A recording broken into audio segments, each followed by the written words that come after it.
विषय चल रहा है मुक्ति के साधन। हमने जाना जीव जो हमने प्रथम ही पढ़े हैं उनका अनुसरण किया है। 5 कोष शरीर के अंदर हैं, अवस्थाएं हैं शरीर की, सूक्ष्म शरीर, स्थूल शरीर और कोष, अन्नमय कोष, प्राणमय कोष, मनोमय कोष, विज्ञानमय कोष और आनंदमय कोष। कोष और अवस्थाएं, इनसे जीव भिन्न है।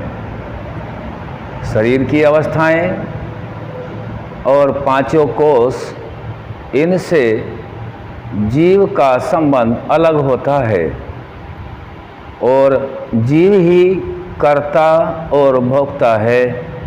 ये सब चाहे सूक्ष्म शरीर है, चाहे स्थूल शरीर है, इसमें कोष हैं या अवस्थाएं हैं, यह जीव के परमात्मा की न्याय व्यवस्था से साधन मिले हुए हैं।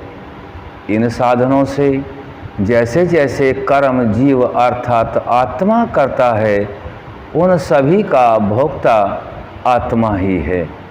चाहे वह जैसे कर्म करे, जीव कर्म करने में स्वतंत्र है और फल भोगने में परतंत्र है परमात्मा की न्याय व्यवस्था से।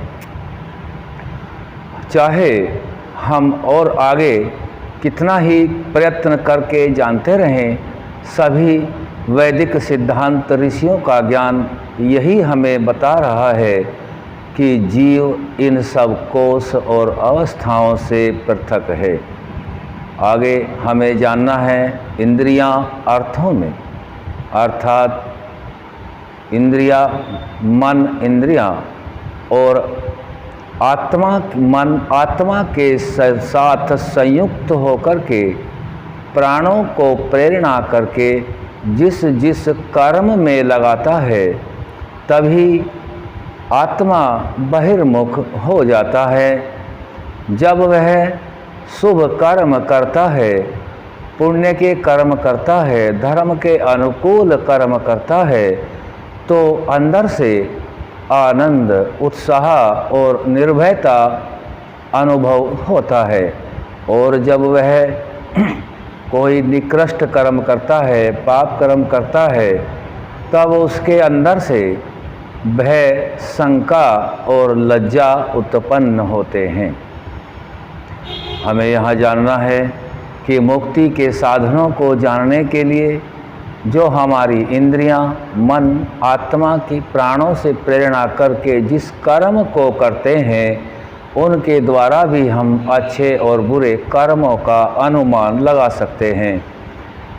आगे साधन में बताया गया है वैराग्य, जो विवेक से, वैराग्य अर्थात विवेक पूर्वक, विवेक अर्थात सत्य असत्य, धर्म अधर्म और कर्तव्य अकर्तव्य को जान करके जिसने जो सत्य का ग्रहण और असत्य का परित्याग करता है, हमेशा उसको अपने आचरण में लाने का नाम वैराग्य है। यह वैराग्य स्थित रहना चाहिए, डिगना नहीं चाहिए, तभी वह वैराग्य एक साधन मुक्ति का बन जाता है। शुभ कर्म करें, अशुभ कर्म करें, उसको हम जान सकते हैं और वैराग्य साधन से हम उस सत्य को अपने आचरण में ला करके अग्रसर हो सकते हैं। यह मुक्ति का विषय वैराग्य तक आज तीसरा साधन रखा है। तीसरा जो हम विषय रख रखे हैं, आज का 2 विषय पहले हो चुके हैं, आगे कल रखा जाएगा। ओम सम।